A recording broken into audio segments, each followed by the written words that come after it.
Baada ya kukamatwa kwa kiongozi wa taifa la Venezuela Nicolas Maduro na mkewe Cecilia Flores katika operesheni ya kijeshi iliyofanywa na Marekani katika mji wa Caracas, rais huyo amefikishwa katika kituo cha anga cha Stewart kilichopo katika jiji la New York nchini Marekani.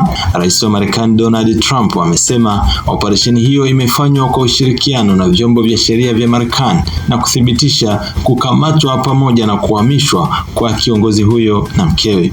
No nation in the world could achieve what America achieved yesterday, or frankly in just a short period of time.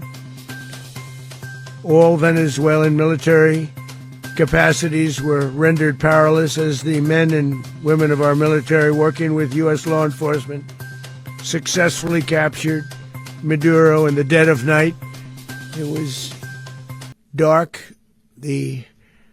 Milipuko imeripotiwa katika maeneo mbalimbali ya mji wa Caracas, ikiwemo kambi za kijeshi za Carota na Fuerte Tiuna. Makamu wa rais wa Venezuela Delcy Rodriguez amelaani shambulio hilo na kudai kuwa hawako tayari kutawaliwa na taifa lolote, na kuongeza kuwa haki na historia vitalipa kwa yale yote yanayotokea.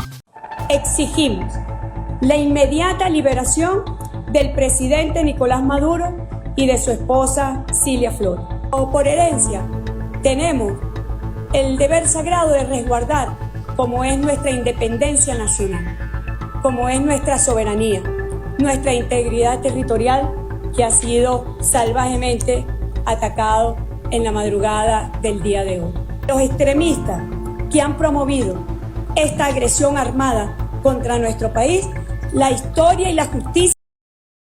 Rais Maduro anakabiliwa na mashtaka ya kuuza madawa ya kulevya yanayosambazwa mpaka Marekani na kumiliki magenge ya kihalifu, madai ambayo amekuwa akiyapinga vikali. Hatua hiyo ilifuata kwa wiki kadhaa za shinikizo na malalamiko ya utawala ya Rais Trump dhidi ya rais huyo wa Venezuela. Maduro aliingia madarakani mwaka 2013 na tangu ameingia madarakani amekuwa akilalamikiwa mara kadhaa na serikali za Marekani. Mwaka 2015 Rais Barack Obama alitangaza kumpiga rais huyo wa taifa la Venezuela.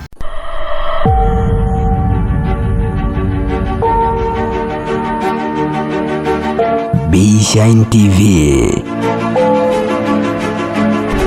All you want.